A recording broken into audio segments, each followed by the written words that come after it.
So I have actual live proof to show you that fathers are important in their daughters' lives.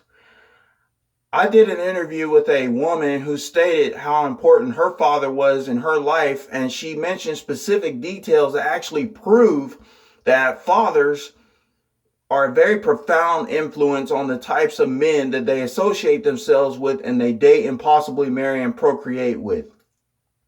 A lot of things that this woman said is just pure knowledge, intelligence. I really appreciate this woman for the interview. A lot of radical feminist man haters, father haters say that fathers are not important in their children's lives.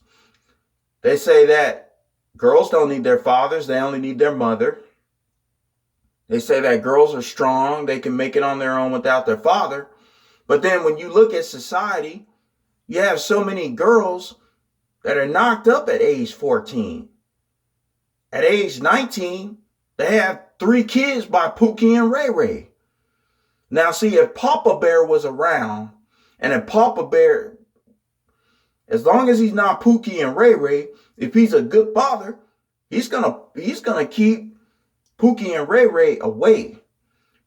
A lot of people talk about how mother's instincts. You always hear mother's instincts. You don't ever hear about father's instincts. Society doesn't talk about father's instincts. Court systems don't talk about father's instincts. No one cares about. Let me tell you something. Father's instincts are a real mamma jamma. You think mother's instincts are powerful? You mess with Papa Bear's daughter and see what happens. You let Pookie and Ray Ray come near Papa Bear's daughter and see what happens. John B. Loser won't go near Papa Bear's daughter. If father, especially biological father, if he's around, he's not going to let just some wild 15-year-old Pookie and Ray Ray put his claws on his daughter. You'll be hearing about that in the news. Look, fathers are great protectors for their daughters. They're great providers for their daughters. There's a special bond that occurs with fathers and daughters. It's absolute. Now, if the biological father's not around, if there's a stepfather, if he's a good father, it's the same thing. Daughters that grow up with a good stepfather are chances are they might choose a good man. But then again, as this woman said, her dad is the number one man in her life. If the biological father was John B. Loser, even if she had a good stepfather, she could still go with John B. Loser. And that's what's going on with a lot of today's women. They're choosing to have kids by Pookie and Ray Ray and John B. Loser.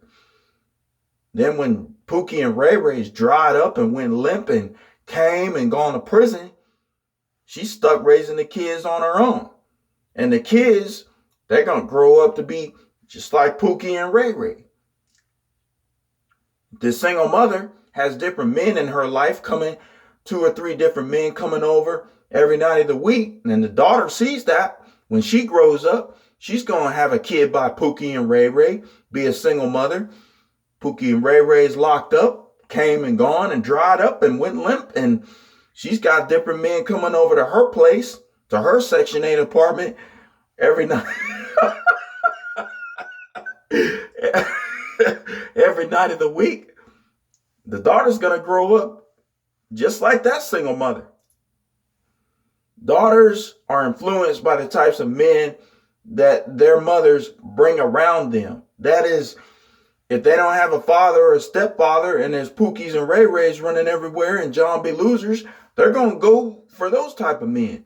And if the only type of men that's in their life is the Pookie and Ray Ray on TV and on social media and on the music videos, those are the type of men that she's going to go for. Just saying.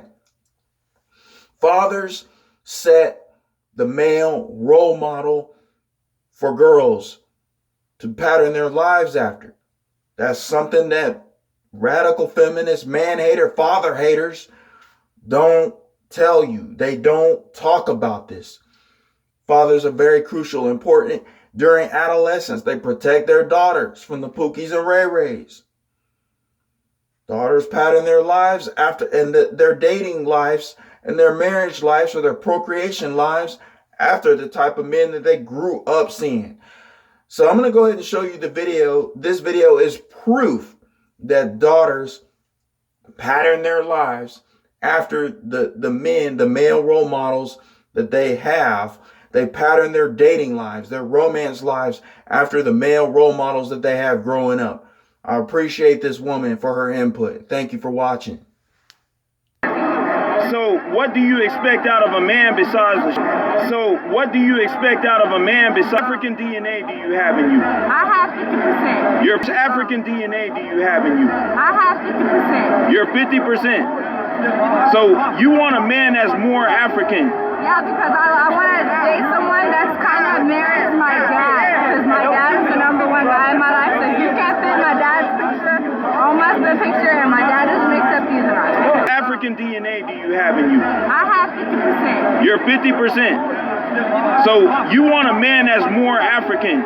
Yeah, because I want to date someone that's kind of mirrors my dad. Because my dad is the number one guy in my life. So if you can't fit my dad's picture, almost the picture, and my dad doesn't accept you, then I don't. How much African DNA do you have in you? I have 50%. You're 50%. So you want a man that's more African? Yeah, because I want to date